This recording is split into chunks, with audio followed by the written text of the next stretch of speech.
Have you ever prayed for something with everything you've got? I mean, you felt so certain, so sure it was going to happen, and then nothing.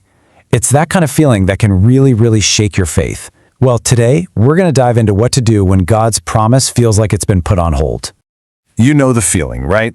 It's a story so many of us can relate to. You pour your heart out, you're filled with this incredible hope, this anticipation. You might even have a specific time in your head, a deadline you've basically circled on your mental calendar. But then, that time comes, and it goes. The days turn into weeks, and the silence just gets louder and louder. And in that quiet, that's when that little seed of doubt starts to grow. So how do we navigate this? You know, this maze of doubt and just waiting? We're actually going to look for guidance from an incredibly wise teacher, a 12th century Sufi master named Syaikh Ibnu Athā'illāh as-Sakandari. His book of aphorisms, the Al-Hikam, is an absolute treasure chest of spiritual wisdom, and it has something really powerful to say to anyone who's ever felt like their prayers just weren't being answered. Here it is. This is the 12th Hikmah, a true pearl of wisdom from his work, in the original Arabic. There's just something so beautiful about the original language, isn't there? A kind of depth and power that's almost impossible to fully capture in translation. But let's unpack its meaning together and see how it can really help us on our own journeys. And here's the English translation. This is a message I think we all need to hear from time to time. The Sheikh is telling us, straight up, do not let a delay cause doubt to creep into your heart. And why? Because the stakes are way higher than just being a little disappointed.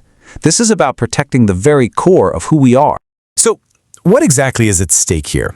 I mean, the Sheikh isn't just talking about feeling let down. He's talking about something much deeper, something that gets to the very heart of our spiritual lives. And this is where things get really fascinating. You know, I remember waiting for this one specific opportunity I was so sure was mine. The date came and went, and nothing. I was crushed. I started questioning everything.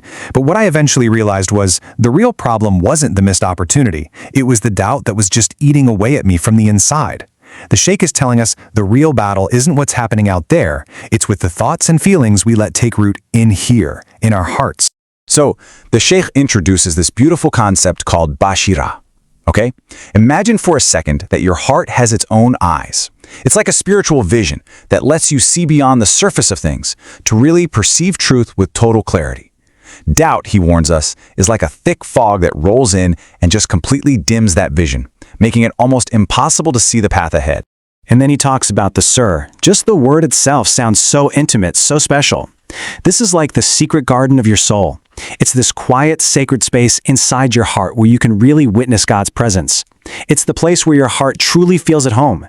Wow. This image is just so powerful, isn't it? It really captures the danger of doubt. It's not just some passing negative thought. It's like a toxic smoke that fills up the most sacred room of your soul, leaving you feeling lost, confused, and totally alone. It literally chokes out the light and makes it hard to breathe, spiritually speaking. Okay, so how do we protect our hearts from this toxic smoke of doubt? Well, the first step is to become a better listener, to become more mindful and discerning about what's going on in our own inner world. We've got to learn to tell the difference between the whispers of hope and the whispers of fear. You ever have a thought just pop into your head from totally out of the blue? Well, the Sufis have a name for these inner communications, Khathir. They believe these whispers can come from a few different places, kind of like a radio picking up different stations. Some are really helpful, and some, well, not so much. Think of this chart as a field guide to your inner world. You might get a whisper of pure truth, a hak, that just feels divinely inspired. Or maybe a gentle nudge from an angel, ilhām, suggesting you call a friend you've been thinking about. But then there are the other stations. You've got the anxieties from your own self, the hawajis. That's that endless loop of worry. And finally, the waswas, the destructive whisper of doubt that tells you you're not good enough. The key is learning to tell the difference. So what's the goal here? Where are we trying to get to on this journey? It's a state of being that the Sufis call the path of the Arif Billah. It's a state of such a deep and unshakable connection with God that it isn't rattled by, well, anything.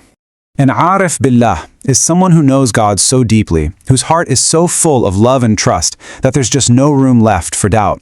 For them, a delayed promise isn't a reason to get anxious. It's actually an opportunity to deepen their connection, to deepen their trust. It's a huge shift from asking why hasn't this happened yet to wondering what beautiful thing is being prepared for me in this period of waiting. So how can we start to cultivate this in our own lives? It really comes down to what the Sufis call Adab, which is like a beautiful etiquette or good manners with God. It starts with just being grateful for the hope itself. Then, and this is the really crucial part, you have to detach your heart from a specific when or how. And finally, it's about staying in this state of serene trust, knowing that His timing is always, always perfect.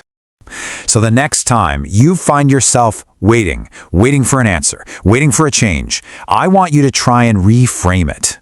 What if it's not a punishment? What if it's a sacred space of transformation?